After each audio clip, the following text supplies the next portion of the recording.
What's up, Rip and Flip fam? Welcome back to the Rip and Flip channel where I like to rip some packs, break some box, and see if I can find something to flip. This morning I actually don't have anything to rip or break, but I'm actually want to show you how I find raw cards on eBay and get it graded and potentially get a good grade and flip it for a decent profit. Um, this is just my method of doing it. And I think this is the most fun part of the hobby for besides collecting the cards I want, but this does help fund my collection. So um, yeah, let's get started. It's pretty simple. First off, I want to look for PSA 9 cards, and there's a whole bunch of PSA 9s here, right? There's all kind of sports, but then I would like to filter it down some more, and then there's a whole bunch of sports that you can look into. But in my case, or in this example, let's go with football since football is in season right now. And now we got a listing of all football cards that are in a PSA 9 case, majority of them. What we want to do is filter it by sold. So we just want to see the sold listings of all football PSA 9. Then what I like to do is I like to go ahead and filter it one more step, which is anything that any football PSA 9 football cards that sold for over $75, and there's a reasoning behind that. So, if I can find a card that sold for $75 in a PSA 9, I can I can make a good assumption that a PSA 10 is at least double that. At least double that. Um, the PSA 9 to PSA 10 ratio varies. It depends on the card, depends on the player, depends on the rarity of it. So in this case, I'm looking at a PSA 9 that sold over $75. I kind of want to stay in the range of $75 to $200 range, and I actually can do that filter. So we can actually go back down here and let's put 200. You know what? Let's put 300. See what we can. And so first off the bat, we got this 1985 Topps John Elway PSA 9. Last sold here at $117 in an auction. Um, what I like to look for is kind of players that are currently not so hot or not in the limelight, because I want to find undervalued cards here. So let's see if I can find something pretty cool.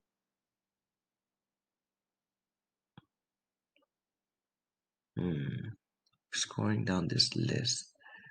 Here we go. This is a good one. All right, we got a 1988 Topps Bo Jackson rookie card, number 327, in a PSA 9 sold for $75 on the 18th, which was just yesterday. So what I want to do is I want to grab this title or this exact card, and I want to verify the sales on this PSA 9 and for this exact card. And what I use is 130 point. Um, this site provides you basically a simple breakdown of all the sales of a certain card or whatever you put in the search term, and it also pulls the best offer sold price too. So I'll paste here 1988 Topps Bo Jackson rookie card, and let's take out some stuff here. That way, PSC 9. Submit. And one thing I want to do is I want to verify the sales. Are there a lot of sales, or is this a one-off sale kind of card? And also, I want to see what's the average sale price um, in the last couple of days. So as we can see, it looks like there were at least 95 sales that I put up. I'm not too sure how far back this goes. It's either 30 days or is it 90 days? I'm not too sure. But we can see here the average sale price in the last 30 days is around $60. 28 sales in the last 30 days, which is pretty good. That's basically almost one card a day. The average sale price is pretty low, which we'll get into that in a bit. So just to verify, we just want to go down. So you see a card here, which is sold for $75, which is the most recent. We had one the day before at 65. Another one sold at auction at 56. And then we got 70, 74. So now keep in mind this is a sold value of a PSA 9. What I like to also do is see what a PSA 10 sold for in this card. And then we can see that 27 sold in a PSA 10, which makes sense because PSA 10 is probably has a lower pop. We'll see. We can check pop report and all that stuff. But in the last 30 days, there were 4 sales. Not too bad. One card a week, and the average sale price is $178. $178 for this card. So let's go ahead and verify. These two are just raw cards, a lot, and we'll look at this. So look, a PSA 10 of this Bo Jackson rookie card sold in auction for almost $600. Now that's crazy. It looks like these lots are throwing the average price down, but it looks like this Bo Jackson is selling roughly for around $600. Just say 500, in the $500 to $600 range. But yeah, see, wow, this is a really good candidate. So now that we know that us PSA 9 sells roughly for around $70, $75 at this current moment, and then a PSA 10 of this card is selling for roughly $500 average, or maybe closer to 600 or 550. Now the fun part. So what I like to do now is where we go and look at the raw, at the price of a raw card. So let's pick all this up and enter. And what I like to do first is I always like to switch it to buy it now, because I want to see what cards I can buy it right now. And I'll sort it by lowest first. So as you can see, we have some cards here. I'm gonna put another filter in here. I'm gonna put reprint. I want to take out reprint. I don't want no reprints. And I also, yeah, I think that should do it. All right, check this out. Okay, so look at this. This is a really great example. So this is Bo Jackson here. This is the exact same card that we were looking at the prices of PSA 9, which sold for $75, and a PSA 10, which looked like it's selling for around $500 to $550, maybe closer to $600. But if you look at this card here, the raw card is only going for $8, or in this case, just say around $11 with shipping, or $12 with shipping. But this card looks actually pretty decent. Oh, actually, probably not. You see this? See this bottom corner here? The bottom right corner looks pretty banged up. Same with the bottom left corner. But what I like to do is I'll go through these raw cards and I'll zoom in as best I can and see if it's pretty centered. Check the edges, check the centering, check the corners, and that's that's the that's the most you can do with looking at cards on eBay, is corners, edges, and maybe some surface issues you can spot on. But Um, Most likely, that's probably the hardest is to figure out if there's any surface issue. They may look nice in the pictures, but you just gotta have it in hand, look at it in a certain angle, in a certain light, and you might see some stuff. But in this case, what I'm looking for is I'm looking to see if the card can at least grade for a PSA 9, because I know that a PSA 9 is fetching for $75, and if I can pick this card up for $12 and get it graded for $20, which will make that means I'm invested about 30 something dollars into this card. I can flip it for at least $75 if I get it in a PSA 9. And if I get it in a PSA 10, I can get it.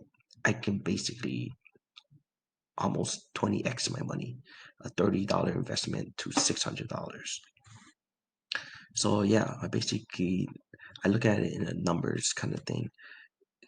If I can get a raw card for at least half the price of what a PSA 9 is selling for, ideally I want 3x, but half is good, including the grading costs on top of the raw costs. If I can get at least double my money after it gets graded PSA 9, I'm going for it. So I'm gonna keep on going down, and what I'm looking for is really clean pictures. And then from here you can tell this card is selling for $8, but left to right centering is bad. So I'm skipping that. Same with this card, left to right is bad.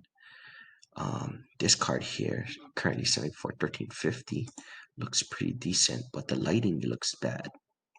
See how it's yellow, the corners looks rounded, and see what I mean about the surface issues. You can't tell if the surface issues is on the card or the top loader. That's why the surface is the hardest to evaluate on eBay. But this card is in bad shape, so this will not get a 9. And this is what I do. I just go down the list and see if I can find. See, like in this case, this card just off the bat, you can see it's off-centered, left to right, heavy on the left. But this picture is just blurry overall, so I would skip that. Moving down the list, it looks like this card is pretty decent. If I can get the magnification up, but just looking at it as is, it looks like top to bottom looks pretty heavy on the bottom side, but PSA is really lenient on centering. I think they're more strict on surface and corners and edges, but centering, I believe it's a 60-40 for a PSA 10 is what's allowed. So this can actually get at least a PSA 9. I wish the zoom in feature works so I can kind of inspect it more. But I'm looking at the corners. The corner looks pretty sharp. And I'll flip over and look at the back. Centering in the back looks pretty good too. This card actually looks pretty great for a pickup. But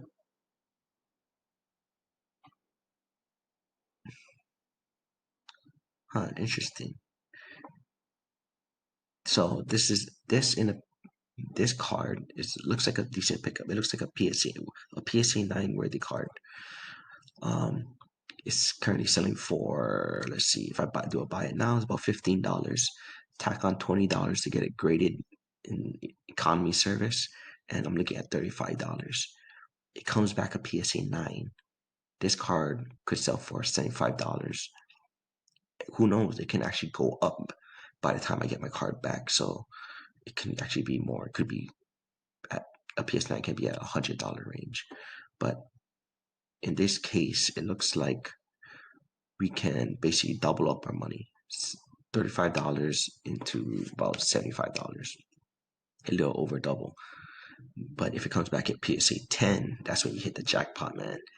PSA 10 will fetch you $600. So $35 to $600, it's a no-brainer. But yeah, I think that's about it. I think that's my method. I'll go go ahead and filter. I'll search eBay sold comps for PSA 9. Anything over $75 sold to around 300. And the reason why I picked a max of 300 is because anything over, say, $300 in a PSA 9, the raw card will probably be pretty expensive. It's gonna be in the it's gonna be at least in the hundreds, in the $100 range for a raw card if a PSA 9 is at 300, because the PSA 10 will probably be at least 2-3x of that PSA 9 value. So the PSA 10 could be like $1,000. So that's the reason why I do this little extra filter here. Solds of a PSA 9 between $75 and $300. Um, Once I find a card, I'll go in and verify in 130 point that a PSA 9 in this card actually has some sales. And I'll take the average sale of the last couple of days, which is around $75. Then I also want to check the PSA 10, see what I can potentially get if I get a card graded at PSA 10.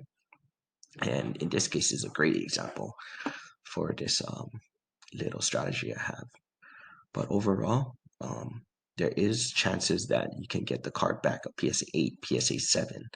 But I think that even though you get in the lower grade, maybe a PSA 7 or PSA 8, um, even a PSA 6, you can at least break even on your investment, because a card in a graded in a PSA slab, it's it's protected. So people would rather have a card that is protected in a slab than just a raw card. That's how I see it.